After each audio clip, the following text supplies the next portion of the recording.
Silver just did something that almost nobody in mainstream finance is talking about. While headlines were dominated by equity volatility, bond panic, and currency instability, silver quietly pushed into a range between $57.44 and $58.63 per troy ounce. That is not a number that arrived by accident. That is a number that arrived after decades of suppression, structural mispricing, and industrial demand that the market is only now beginning to fully price in. And here is the question you need to sit with right now. If you are already holding silver through this turbulence, what is your next move? Do you hold? Do you add? Do you take profit? Or do you watch the next phase of this market leave you behind because you hesitated at exactly the wrong moment? Stay with me, because what we are about to walk through is not a prediction. It is a structural analysis of where silver stands, where the forces driving it are heading, and what the smartest capital in the world is quietly doing while retail sentiment remains paralyzed by noise. Credibility build. Let us establish what we are actually dealing with here. Silver is not simply a precious metal. It is simultaneously a monetary asset, an industrial commodity, and increasingly a critical technology input. That three-part identity is what separates silver from almost every other asset on the planet, and it is what makes the current price range so significant. The Silver Institute's most recent data shows a structural supply deficit that has now persisted for multiple consecutive years. Global mine supply has plateaued. Primary silver mines, operations where silver is the main product rather than a byproduct of copper or zinc extraction, account for less than 30% of total supply. The rest comes as a secondary output from base metal mining, which means when base metal demand softens, silver supply tightens further. Meanwhile, industrial consumption has been accelerating in ways that were essentially unimaginable a decade ago. Solar photovoltaic manufacturing now consumes over 200 million ounces of silver annually. That number is rising. Electric vehicle platforms, 5G infrastructure, advanced semiconductor fabrication, and now the AI data center build-out, all of these industries consume silver at a scale that was not modeled into long-term price projections. That is the foundation.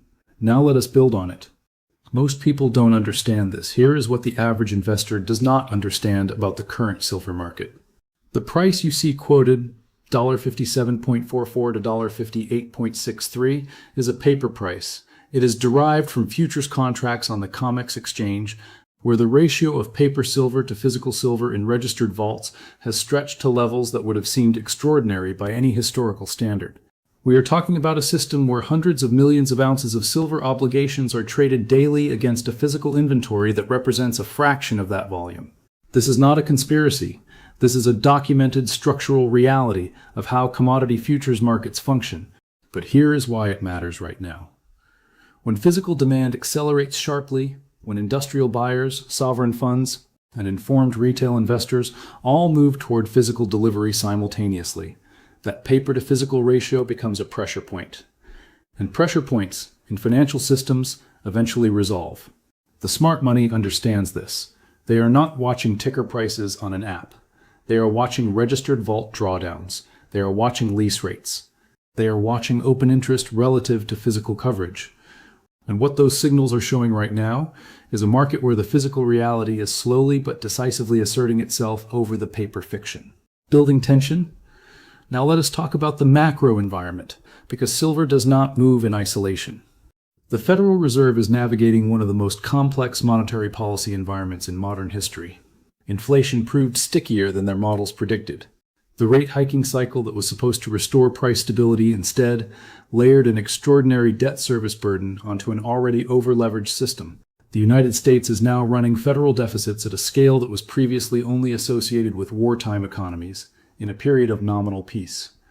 The dollar's reserve status, while not collapsing overnight, is under structural pressure from multiple directions simultaneously. BRICS nations are actively building alternative settlement mechanisms. Central banks outside the Western financial system have been accumulating gold at a record pace for 3 consecutive years. That is not a coincidence, that is a signal. And when sovereign institutions begin rotating out of fiat reserve assets and into hard assets, silver does not sit still. It follows gold, and then it tends to outperform gold in percentage terms, because the gold-to-silver ratio historically compresses when both metals are in bull phase. The current gold to silver ratio still implies significant relative undervaluation in silver. If that ratio moves even partially back toward its historical mean, the price implications for silver holders are substantial. Add geopolitical fragmentation to this equation. Supply chains for critical minerals, including silver, are increasingly subject to trade restriction, export controls, and resource nationalism. The assumption that global industrial supply chains will remain frictionless is being revised in real time. Smart money versus weak hands. This is the moment where the psychological split happens, and it happens in every major market cycle. Weak hands panic sell into exactly the kind of turbulence we have been seeing. They look at short-term price volatility, they extrapolate fear, and they liquidate positions at the worst possible moments. They will tell you later that they knew silver was a good long-term story, but they could not hold through the noise. Smart money does the opposite. They use volatility as an accumulation mechanism. They understand that the structural thesis has not changed, the supply deficit is real, the industrial demand is real. The monetary policy distortion is real.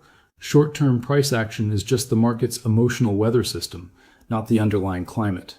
If you are holding silver right now and you are feeling uncertain, ask yourself a different question. Has anything about the fundamental thesis changed? Or are you simply feeling the psychological pressure of a volatile market that has been designed, consciously or not, to shake out the patient?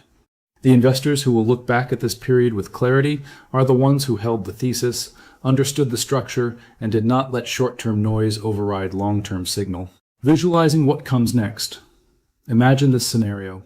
Industrial silver demand continues its upward trajectory driven by solar, EVs, and AI infrastructure. Mine supply fails to keep pace because the major primary silver mines are aging and new large-scale deposits take a decade to bring into production. Central bank monetary policy continues to distort real rates, keeping hard assets structurally attractive. Sovereign wealth funds, many of which have essentially zero silver allocation, begin adding even a fractional position. What does silver look like in that world? History offers a reference point. In the 1979 to 1980 cycle, silver ran from under $6 to nearly $50 in a move driven primarily by monetary fear and physical demand. In the 2008 to 2011 cycle, silver moved from approximately $9 to just under $50, driven by quantitative easing and industrial recovery. In both cases, the early holders who understood the macro setup before the crowd recognized it were the ones who captured the majority of the return. We are not in a prediction business. We do not know the exact price target or the exact timing. But the structural conditions that have historically preceded major silver moves, monetary instability, physical supply stress, paper-to-physical tension, industrial demand acceleration, are present simultaneously in ways they rarely have been. The risk section. Now let us be direct about risk, because credibility requires it. Silver is a volatile asset.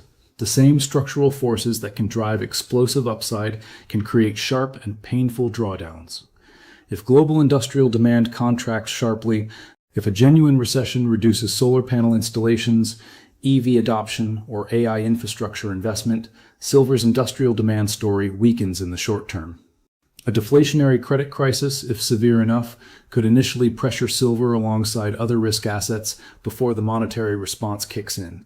That has happened before. In 2008, silver dropped sharply before its multi-year recovery began. There is also the ongoing reality of paper market dynamics on the COMEX. Coordinated selling pressure in the futures market can push prices below what pure physical supply-demand fundamentals would suggest in the short term. This is documented, historical, and frustrating, but it is part of the landscape. Holding silver requires conviction, patience, and the intellectual honesty to separate short-term volatility from long-term structural position. If you cannot tolerate drawdowns, the asset will shake you out before the thesis resolves. The philosophical final. Here is the question that every silver holder ultimately has to answer. Not the price question, not the timing question, the deeper question.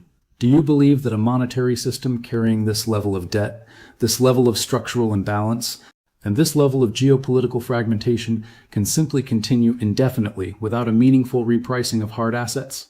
Because if the answer is no, if you believe that the system is moving through a fundamental structural shift rather than a temporary turbulence, then silver at $57 to $58 is not a problem.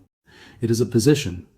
The investors who study monetary history understand that these transitions take longer than anyone expects and then move faster than anyone is prepared for. The reset, when it comes, does not send invitations in advance. You are watching this because you are already ahead of most people in even asking the question. The next move is not panic. The next move is not abandonment. The next move is clarity about your thesis, your time horizon, and your conviction. Silver's story is not finished, not even close. Drop your current thinking in the comments. Are you holding or are you adding at these levels? Because this conversation is just getting started.